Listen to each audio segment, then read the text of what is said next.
Like and subscribe and click the bell icon to get new video updates.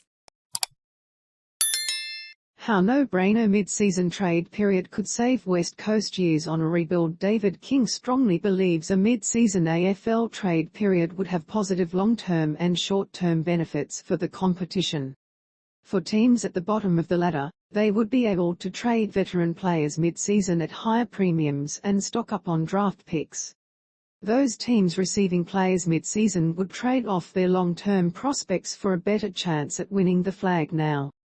King looks at West Coast in particular as a team stocked with veteran players who could have an impact elsewhere, while also having a desperate need for draft capital. I hate the fact that we're now going to submit the West Coast to a 6 to 8 year rebuild. It's just ridiculous, King told SEN's Whateley. I think the AFL have to look at this mid-season trade period and have to look at it immediately. You should have the luxury of trading in season for a 2-week window or a 1-week window or whatever it is and attract first round and second round picks this season. You can argue the names, but they're going to go to teams that are in the window to win it. They're going to go to the Western Bulldogs, Sydney, Geelong, Brisbane. Nic Naitanui to Geelong changes their whole profile. Jeremy McGovern to the Western Bulldogs changes their whole profile. You get first-round picks for those. So at the end of this year, instead of the West Coast having 1 first-round and 1 second-round pick, they might have 3 or 4 of each and purge the lot and have a bad 10 weeks, not a bad 6 years. I think it's a no-brainer, but I understand that it's hard for people to get their head around that. But if you're a West Coast fan, do you really want to have 6 bad years just because that's the system? Gerard Whateley agrees with the concept and believes it would add intrigue to the season. You get more in season for a player than you do out of season. If it was Jeremy McGovern, for example, you would get twice as much in June as you will get in October because teams will go, this is the difference, Whateley said. But how many would you trade? This would be an interesting case study. Would West Coast be prepared to decimate the fabric of their team to fast-track their rebuild?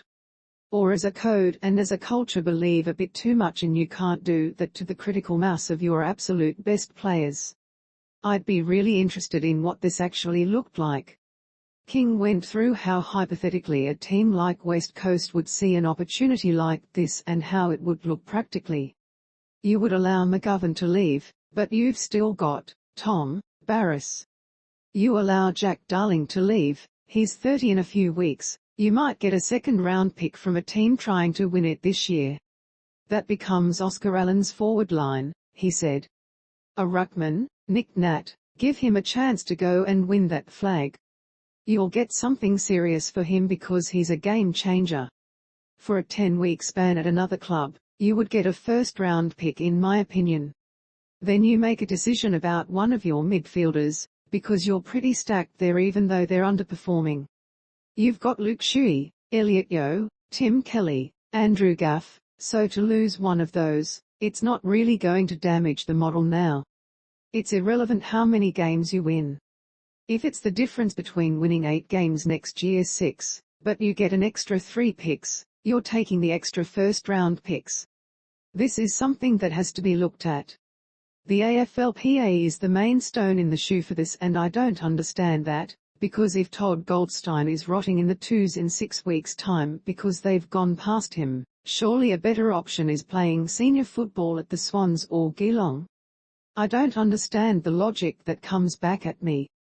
People say it's the finances. The finances stay with the West Coast this year and then next year you have to work out your arrangements. The new club satisfies your contract ahead of time.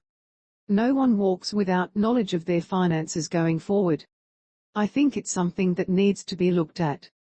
Can you imagine at round 13 having Nic Nat walking out in Geelong colours? McGovern walking out in Dogs colours? Sydney gets Elliot Yeo.